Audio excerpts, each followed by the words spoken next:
Mga kalakbay, nasa Timunan, Quezon ako ngayon. Ayan. Hanap ako ng makakainan dito.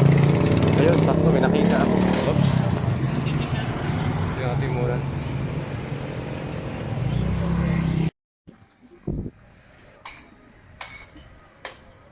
Ito yung Atimunan. New Atimunan Fishport dito sa Atimunan, mga kalakbay. So, silipin natin yung karagatan dito. Hindi ko pa nasilip yung dagat dito kung anong itsura sa Atimunan, mga kalakbay. Kung white sand ba or black sand.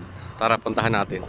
Ito, dito po parada yung mga jeep. Di ko alam kung gagawin lang terminal to, pero malawak to. Hindi pa nga lang tapos. Sundan natin yung nakamotor diretso sa dagat yan. Yan. Nasa Atimunan, Quezon tayo ngayon. Silipin natin yung itsura ng karagatan dito.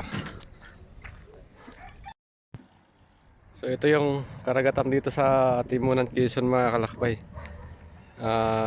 Hindi siya white sand, tapos medyo mabato. Siguro baka dahil sa tinambak dito. Yan. Nandun yung pinaka port nila. Yan, may barko doon.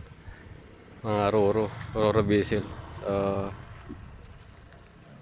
Ito yun. Baba tayo. Yan. So yan.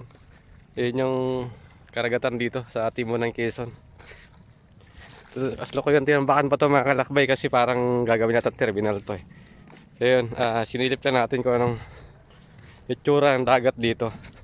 Tingin ko maalat din tong dagat dito, mga kalakbay. Pareho lang yata eh. So yan.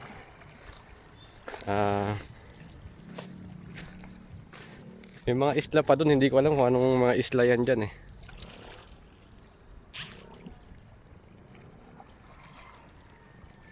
Tapos yan yung pier nila, parang may ginagawa pa eh, oh.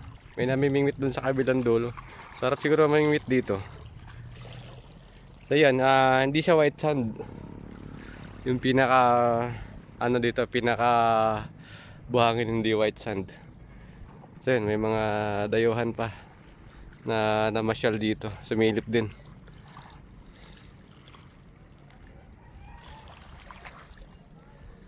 Mga kalahi ko yan, mga kalakbay. Nung di pa ako nabilad sa araw. Ngayon nabilad na tayo sa araw. Kaya yung kalahi ko ano na eh, yung mga Indiano na eh. So yan, ayun lang. Sinilip na natin yung karagatan dito sa Atimunan, Quezon Province. Yan.